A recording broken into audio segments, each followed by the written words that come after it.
जय सिया राम दोस्तों। आज मैं आपको आचार्य जयकृष्ण पाठक चैनल में आपका स्वागत है। आज मैं आपको विवाह की क्यों किया जाता है, विवाह क्यों करना चाहिए, ये क्या चीज़ है, इसके बारे में दोस्तों आपको जानकारी मैं दे रहा हूँ। आप लोगों इसको अवश्य सुने। विवाह क्या है, क्यों करना चाहिए, इसकी जानकारी मैं आपको दे रहा हूँ। दोस्तों, तो विवाह एक सामाजिक, धार्मिक, मर्यादा पूर्ण एक बंधन है जो दो के बीच मिलन होता है, प्रकृति और पुरुष के बीच, अर्थात पुरुष और स्त्री के बीच मिलन होता है। और हमारे हिंदू धर्म में, सनातन धर्म में केवल पति पत्नी का संबंध नहीं होता है, एक आत्मीय संबंध होता है, अर्थात दो आत्मा का मिलन होता है, जिसको हम विवाह कहते हैं। विवाह का अर्थ ही है विशिष्ट रूप से वहन करने की जिम्मेदारी होना, अर्थात एक नई जिम्मेदारी का भार का पालन करना, जो जिंदगी पर्यंत एक स्त्री का, जिसका वो आप पानी ग्रहण संस्कार करते हैं, जिसके साथ आप हाथ ग्रहण करते हैं, उनका जीवन पर्यंत मर्यादा से युक्त होकर के उनके साथ आत्मीय संबंध बनाना। विवाह का मतलब केवल शारीरिक संबंध नहीं है।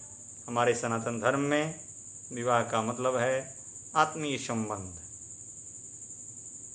और ये 16 संस्कार जिसकी चर्चा मैंने मुंडन संस्कार में भी किया गया, ये 16 संस्कारों में 13वां संस्कार है, जिसको पानी ग्रहण संस्कार कहा जाता है।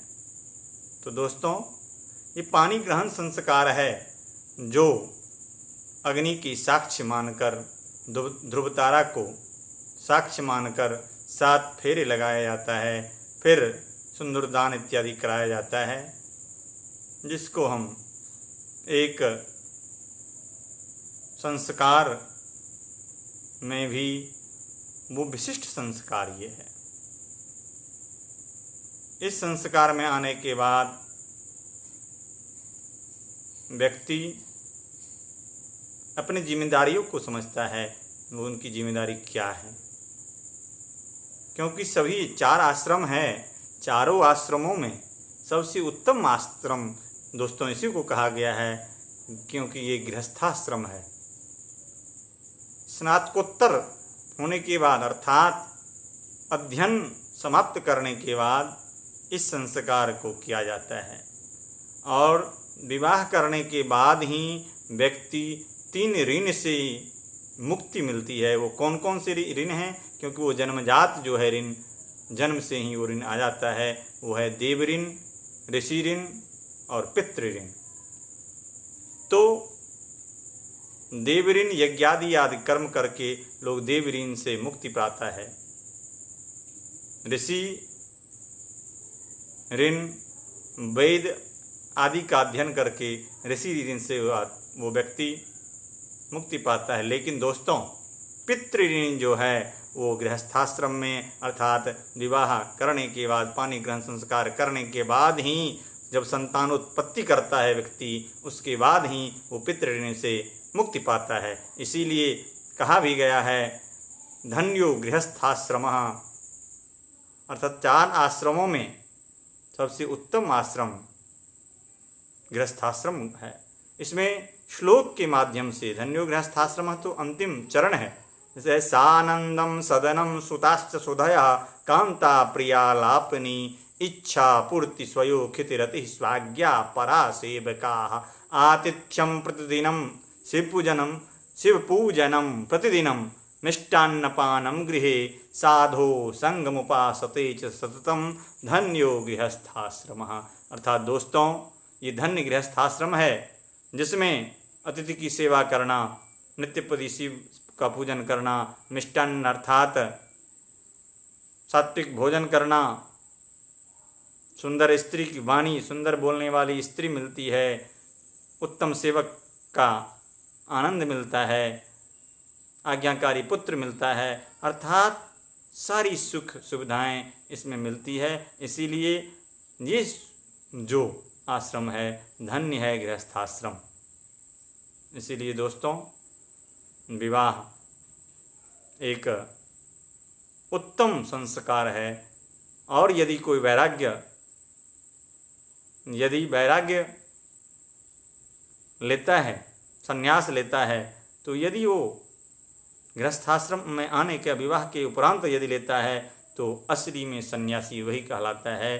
क्योंकि परिवार में आने के बाद, उनकी जिम्मेदारी लेने के बाद, उनके सब जिम्मेदारी को संपन्न करने के बाद उससे जब वो त्याग करता है, उसको त्याग करके अपने परिवार को जाता है, तब वह असली सन्यास हुआ। इसीलिए विवाह एक अच्छा संस्कार है, इसीलिए समय पर विवाह करना चाहिए। इनमें करने से व्यक्ति अपने, क्योंकि कहा भी गया है गरुड़ पुराण में, कहा है पुन्नाम नरकम त्रायते इति पुत्रः, अर्थात पुण्य नाम का नरक से जो त्राण करता है, जो बचाता है, उसी का नाम पुत्र है। तो पुत्र की प्राप्ति हमें तब होगी जब हमारा विवाह संस्कार होगा।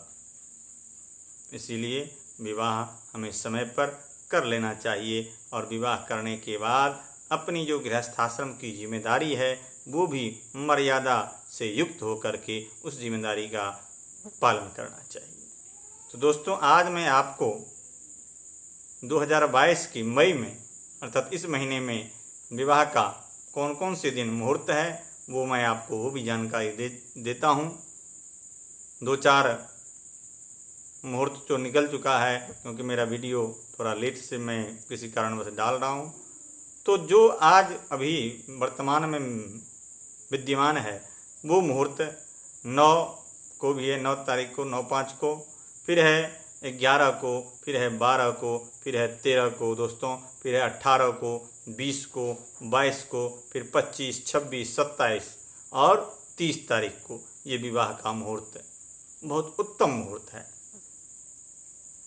इस मुहूर्त में यदि विवाह हम करते हैं, पानी ग्रहण संस्कार करते हैं और